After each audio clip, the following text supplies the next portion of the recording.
Hey guys, it's tashayleniece and I am back with another video. Oh, my voice sounds better than it has been.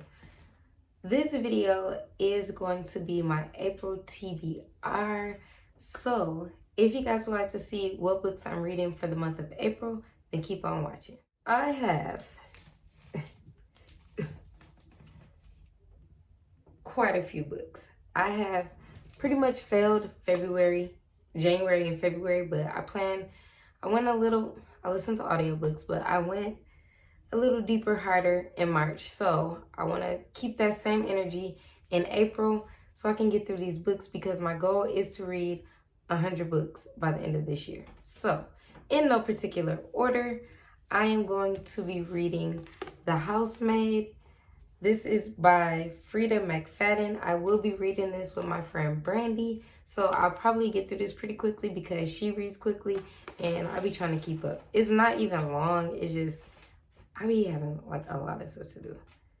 So it's only like 322 pages, but it says, every day I clean the Winchester's beautiful house top to bottom. I pick up their daughter from school and I cook a delicious meal for the whole family before heading up to eat alone in my tiny room on the top floor.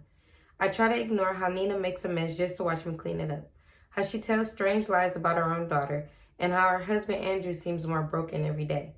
But as I look into Andrew's handsome brown eyes, so full of pain, it's hard not to imagine what it'll be like to live Nina's life. The walk-in closet, the fancy car, the perfect husband. I try on one of Nina's pristine white dresses once just to see what it's like, but she soon finds out. And by the time I realize my attic bedroom door only locks from the outside, it's far too late. But I reassure myself, the Winchesters don't know who I really am. They don't know what I'm capable of. This is a thriller, and I can't wait to dive into this because I don't think I read a thriller in March or February, maybe just January. So excited to read this.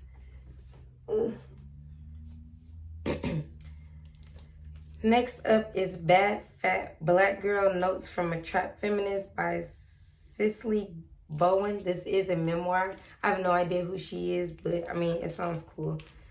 Growing up on the south side of Chicago, Cicely Bowen, I need to probably look her up, learned early on how to hustle and stay on her toes as she navigated blackness, body shaming, friendships, sex work, and more. In her memoir, Bowen recounts how she forged her own path in hip-hop journalism, where she interviewed game-changer artists like Megan Thee Stallion, Lizzo, and Janelle Monáe, and then decided to change the game herself.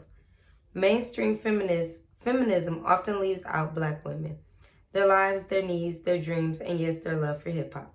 Determined to create a more inclusive space for all women, femmes, and non-binary babes, Bowen coins and defines the term trap feminism, a contemporary framework that examines where hip-hop and feminism meet.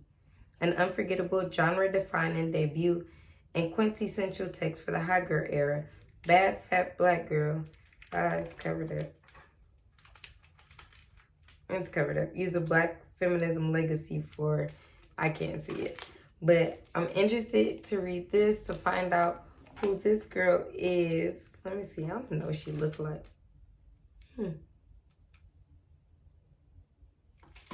I'm excited to read it. Next up is The Wedding Party by Jasmine Guillory. I do believe that this is a series. So I need to see the first book, see if I can find the first book, because I don't think this is the first book, but we're going to see.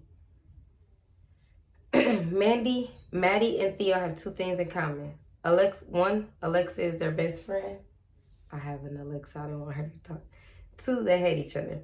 After an oops, we made a mistake night together, neither one can stop thinking about the other. With Alexa's wedding rapidly approaching, Maddie and Theo both share bridal party responsibilities that require more interaction with each other than they're comfortable with. Underneath the sharp barbs, they toss at each other in a simmering attraction that won't fade. It builds until they find themselves sneaking off together to release some tension when Alexa isn't looking, agreeing they'll end it once the wedding is over. When the wedding date is suddenly pushed up and they have only a few months left of secret rendezvous, they find themselves disappointed that the end is near. Two people this different can't possibly have a connection other than the purely physical, right? But as with any engagement with a nemesis, there are unspoken rules that must be abided by. First and foremost, don't fall in love. Oh, this is cute. So I think it is a series, but I think also they can be read as standalones. So I'm going to go with that. But again, excited to read this. Now this one.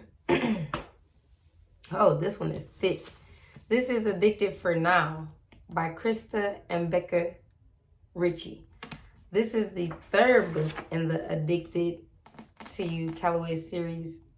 So the first book I did not enjoy, but the people told me to keep going. I'm on the second book right now, which is Ricochet, and I'm enjoying that more than the first one. Like, I'm literally almost done. I think I got like 100 pages left. But this is the third book, and this one is thick. It's 541 pages. Who? He's addicted to booze. She's addicted to sex. Staying sober is only half the battle. No more sex. Those are the three words Lily Calloway fears the most. But Lauren Howe is determined to be with Lily without enabling her dangerous compulsions. With their new living situation, sleeping in the same bed for real together, Lily has new battles, like not jumping Lowe's bones every night, not being consumed by sex in his body. Lauren plans to stay sober to right all of his wrongs, so when someone threatens to expose Lily's secret to her family and the public, he promises that he'll do anything to protect her. But with old enemies surfacing, Lo has more at stake than his sovereignty. They will torment Lily until Lo breaks, and his worst fear isn't relapsing. He hears the end, he sees it. The one thing that could change everything. Just 3 words. No more us. I feel like because I'm reading the second book, I know who the old enemy is that's trying to torment them. But it sounds like it's getting good. So, yeah.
Bye.